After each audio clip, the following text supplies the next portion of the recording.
Ndërtoni besimin te vetja, 10 praktika stoike për forcën e brendshme. Përshëndetje miq. Sot dua të flasim për diçka që na sfidon të gjithëve, besimin te vetja. Edhe kur dim se kemi aftësi, mendja na fut në kurthe me plagë të vjetra dhe dyshime që na mbajnë peng. Por, sipas filozofisë stoike, besimi i vërtet nuk vjen nga miratimi i të tjerëve, por nga qëndrimi ynë i brendshëm. Stoikët e quanin këtë dominim të brendshëm ose fortesë të brendshme, një forcë e pandryshueshme që qëndron e palëkundur edhe në mes të kaosit më të madh. Fuqia jonë nuk varet nga ajo që na ndodh jashtë, por nga ajo që zgjedhim të bëjmë brenda nesh. Në këtë video do të eksplorojmë 10 praktika të thjeshta, por të fuqishme për të ndërtuar këtë besim. Do të marrim kohë për secilën që të mund t'i ndjeni thellë. Le të fillojmë. Praktika 1. Besoni përsëri në potencialin tuaj. Imagjinoni forcën tuaj të brendshme si një zjarr që nuk shuhet kurrë, vetëm mbushet me hiri nga dyshimet tona. Kjo forcë nuk prishet, ajo është e padukshme, e qetë, me qëndrueshmërinë e qelikut dhe qetësinë e tokës. Mendoni për momentet kur jeni ngritur nga rënia, ishte kjo forcë që ju çoi përpara, jo fatkësia apo ndihma e të tjerëve. Stoikët si Marco Aureli thoshin, nëse nuk është e drejta, mos e bëj, nëse nuk është e vërteta, mos e thuaj. Por për besimin, ata shtonin, forca juaj rritet me çdo sfidë dhe konsolidohet me çdo dhimbje. Dobësia nuk është fundi, është vetëm një ndërprerje me sfidave dhe rilindjeve tuaja. Sot, merrni një moment, mbyllni sytë dhe kujtoni një sukses të vogël nga e kaluara. Ndjeni atë forcë duke u zgjuar përsëri. Riformulojeni besimin tuaj, unë jam i aftë, unë jam i fortë, sepse kjo forcë është gjithmonë brenda meje.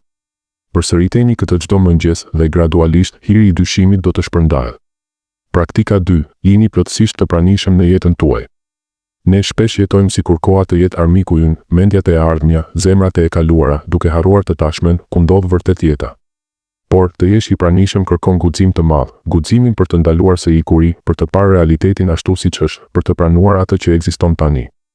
E tashmja është e thjeshtë, por mendja e komplikon duke u zhytur në çfarë nëse të së ardhmes ose pse unë të së kaluarës, duke krijuar ankth, lodhje dhe një boshllëk të thellë. Epikteti, një stoik i madh, thoshte, nuk janë gjërat që na shqetësojnë, por mendimet tona rreth tyre. Pra, sot, në çdo veprim, qoftë duke ngrënë, duke ecur apo duke punuar, ndalohuni dhe pyesni, çfarë po ndjej tani? Çfarë po shoh tani? Jini të pranishëm si vetmi çast që ekziston vërtet. Kjo praktik nuk është e lehtë, por me kohë do të zbuloni se ankthi zbehet dhe besimi rritet, sepse kur jeni këtu, jeni të fuqishëm. Praktika 3. Rikrijoni universin tuaj. Bota e jashtme nuk është gjëja kryesore, ajo është vetëm një pasqyrim i asaj që ndërtoni brenda vetes. Asnjë ndryshim i jashtëm nuk është i vërtetë nëse nuk fillon nga shpirti juaj. Nëse brenda jush dominojnë pasiguria dhe frika, do të shihni kërcënime kudo, madje aty ku ka mundësi të mëdha. Mendja njerëzore është si një pasqyrë, ajo pasqyron atë që përmban brenda. Seneca, stoiku i urtë, shkruante, ne vuajmë më shumë në imagjinatën tonë se në realitet. Pra, filloni sot, rregulloni mendimet tuaja duke zëvendësuar, unë nuk mundem me unë po mësoj. Shëroni kujtimet e vjetra duke i falur veten për gabimet. Rivendosni qëllimet tuaja si harta të reja për udhëtimin tuaj. Rikrijimi i botës së brendshme do të thotë të ndryshoni zërin që ju flet brenda kokës, edukojeni atë së pasigurie derisa të bëhet një aleat mbështetës. Kultivoni mendjen tuaj si një kopsht, ujiteni me prani, durim dhe disiplinë dhe do të shihni se realiteti jashtë fillon të ndryshojë para syve tuaj, duke reflektuar forcën tuaj të re. Praktika 4. Modeloni mendjen tuaj derisa disiplina të bëhet mënyra juaj e jetesës. Asnjë ndryshim i vërtet nuk zgjat pa disiplinë, ajo është themeli i besimit. Është e lehtë të motivohesh në fillim, kur entuziazmi digjet, por vështirësia vjen në ditët neutrale, kur nuk ka shpërblime të mëdha. Disiplina krijon stabilitet në kaos dhe ju mundson të veproni edhe kur nuk keni dëshirë, duke transformuar përpjekjen në zakon dhe zakonin në karakter të fortë. Mark Aureli vetë jetonte sipas kësaj, ti ke fuqinë mbi mendjen tënde, jo ngjarjet e jashtme. Kuptimi i kësaj të bën të lirë. Pra, filloni me diçka të vogël, vendosni një rutinë të përditshme, si 10 minuta meditim ose lexim stoik. Kur dëshira zbehet, kujtoni, disiplina nuk është dënim, por liria për të qenë versioni më i mirë i vetes. Me kalimin e ditëve do të ndjeni se besimi rritet, sepse veproni jo nga emocioni, por nga një forcë e brendshme e qëndrueshme. Praktika 5. Ai që është mirënjohës jeton tashmë në bollëk. Një mendje ankimuese nuk e vëren bollkun rreth nesh, ajo gërmon varrin e vet me çdo pse unë ose nuk kam mjaft. Çdo ankesë është një lopat, çdo kritik një shtresë e re errësire që mbulon dritën. Por mirënjohja e zhvendos fokusin, nga ajo që mungon te ajo që keni tashmë. është si të ndezësh një dritë në një dhomë të errët, asgjë nuk ndryshon jashtë, por pa pritur shihni rrugën përpara. Stoikët e praktikonin këtë çdo mbrëmje. Epikteti thoshte, mos kërko që ngjarjet të ndodhin si dëshiron ti, por dëshiro që të ndodhin si ndodhin dhe do të shkosh mirë.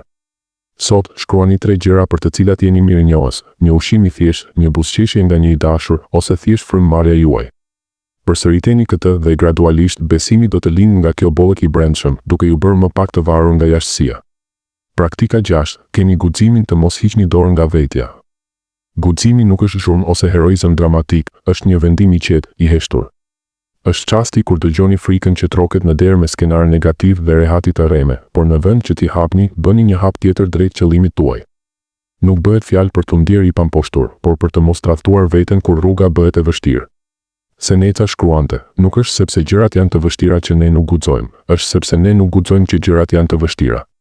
Pra, sot, kur frika të vi, ndalohuni dhe pyesni, çfarë do të thotë guximi për mua tani? Vazhdoni, qoftë me një hap të vogël.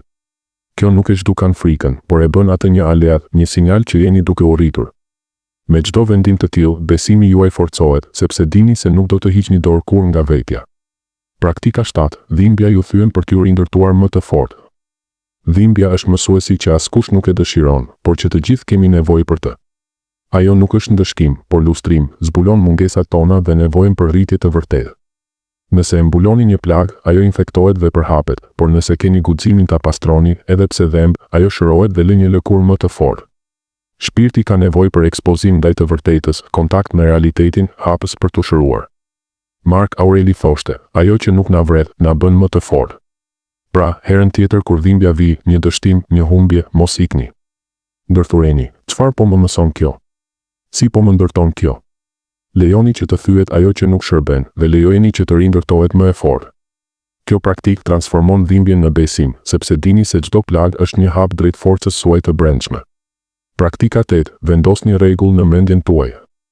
Çrregullimi është një formë delikate dhe sabotimi, konfuzioni i mendimeve, idetë e papërfunduara dhe zhurma e tepërt ju paralizojnë si një fushë e minuar. Çdo shpërqendrim është një pengesë, çdo mendim i humbur një shpërthim i mundshëm. Kur brendësia juaj është në to llovi, e jashtëmia përgjigjet me të njëjtën kaos. Stoikët e dinin këtë, Epikteti këshillonte të kontrollosh atë që varet nga ty, si mendimet. Pra, sot, krijoni një tempull në mendjen tuaj, mbyllni dritaret mendore të panevojshme, mos lejoni rrjedhjet e mediave sociale apo shqetësimeve të kota. Thjeshtoni, shkruani listën e mendimeve tuaja dhe klasifikojini, çfarë është e rëndësishme, çfarë jo. Vendosni rregull duke i dhënë çdo mendimi një vend, si oferta në një altar. Me kohë, kjo qartësi do të lindë besim, sepse një mendje e rregullt është një forcë e pathyeshme. Praktika 9. Besoni te fillimet.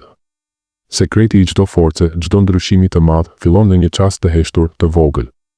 Mund të duket insignifikante, një vendim për të filluar një ditë të re, një muaj të ri apo një jetë të re, por pikërisht këtu ndryshon gjithçka. Besimi te vetja nuk është një shpërthim, por një proces i heshtur. Seneca thoshte, nuk është se kemi pak kohë, por se shpëndajmë shumë. Pra, krijoni një ritual për çdo fillim, një frymëmarrje e thellë, një fjalë motivuese si sot filloj. Besoni se ky hap i vogël është farat e një peme të madhe. Herën tjetër kur doni të filloni diçka, mos prisni perfeksionin, filloni. Kjo praktik ndërton besim gradualisht, sepse çdo fillim është një fitore e vogël që akumulohet në forcë të brendshme. Praktika 10. Besoni te ritmi i evolucionit tuaj. Besimi te vetja nuk ndodh brenda natës, kultivohet hap pas hapi, fitore pas fitoreje, gabim pas fillimit të ri. Rritja e vërtet nuk është e menjëhershme, por e përhershme, një hap i padukshëm në çdo ditë. Qenia i durueshëm me veten nuk do të thotë të dorëzohesh, por të respektosh procesin si një lumë që gërryen shkëmbim me kohë. Mark Aureli shkruante, fokusohu në atë që mund të kontrollosh dhe pranoje pjesën tjetër. Pra, ndiqni ritmin tuaj, festoni hapat e vegjël, mësoni nga gabimet pa vetgjykuar. Sot, reflektoni, kam bërë më të mirën time sot dhe kjo mjafton. Kjo durim lind besim të thellë, sepse dini se evolucioni juaj po ndodh, qoftë të shihni apo jo. Përfundim. Si përfundim, miq, ndryshimi nuk kërkon të fitoni gjithçka menjëherë, kërkon të qëndroni dhe të vazhdoni të ecni, duke pasur besim në ritmin tuaj të brendshëm. Këto 10 praktika stoike nuk janë magji, po rrëmjete për të ndërtuar fortesën tuaj. Filloni me një sot dhe shihni si forcohet besimi. Faleminderit që ndoqët, abonohuni për më shumë dhe ndani në komente cilën praktik do të provoni së pari. Ju pres në videon tjetër.